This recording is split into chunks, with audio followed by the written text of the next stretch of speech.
Hello students, आज हम कर रहे हैं 2.5 एक्सरसाइज में क्वेश्चन 16। घनाभों जिनके आयतन नीचे दिए गए हैं की विमाओं के लिए संभव व्यंजक क्या है। ये क्या है? घनाभ का आयतन।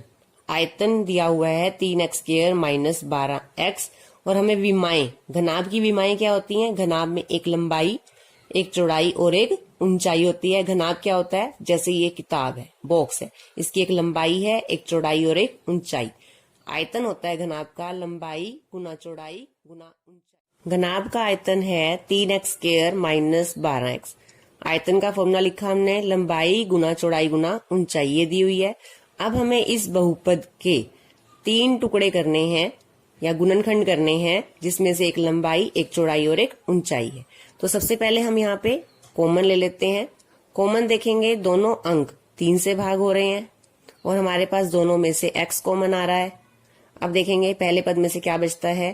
3 हम कॉमन ले चुके हैं, 3 के पाड़े में 3 1 पे आता है, 1 x कॉमन ले चुके हैं तो 1x।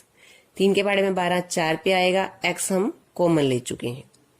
तो अब हमारे पास यहाँ पर ये तो गुणनखंड बन गए। इसके पहला गुणनखंड 3 हो गया, दूसरा x हो गया और तीसरा ये हो गया। तो इनमें से एक लंबाई है, एक चौड़ाई है और एक ऊंचाई है। तो पहला गुणनखंड लिखेंगे 3, दूसरा x और तीसरा x माइनस 4। तो यहां हमने लिखा घनाभ की विमाएं। आप लंबाई चौड़ाई ऊंचाई भी लिख सकते हो या विमाएं। विमाएं का मतलब उसकी भुजाएं 3x और x माइनस 4। सेकेंड पार्ट है, घनाभ का आयतन दिया हुआ है 12ky² plus 8ky minus 20k। आयतन का फॉर्मूला लिखेंगे लंबाई गुना चौड़ाई गुना ऊंचाई, ये हमें दिया हुआ है।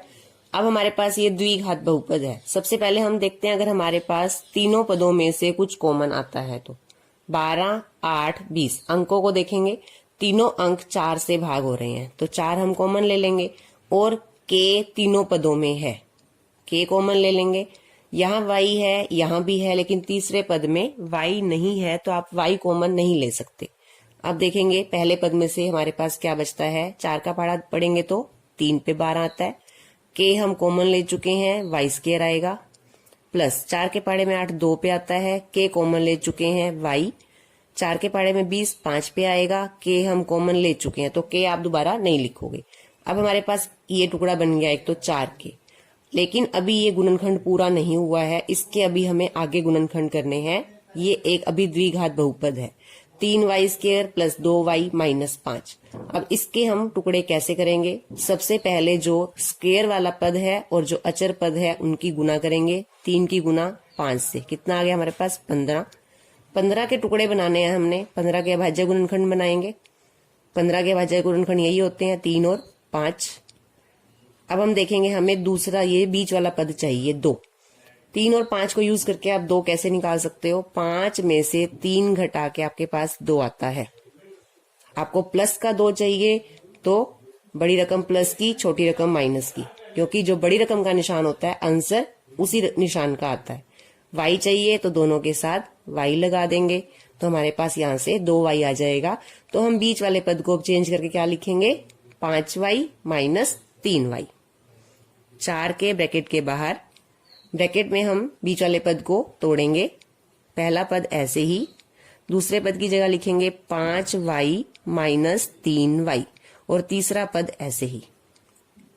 अब इन 4 पदों में से पहले 2 और पीछे वाले 2 पदों में से कॉमन लेना है।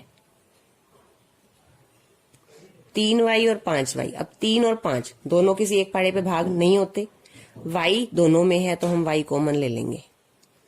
पहले पद में से क्या बचता है? 3y, क्योंकि यहाँ y² है, 1y हम कॉमन ले चुके हैं, प्लस 5। ये पद माइनस का है तो यहाँ माइनस आएगा।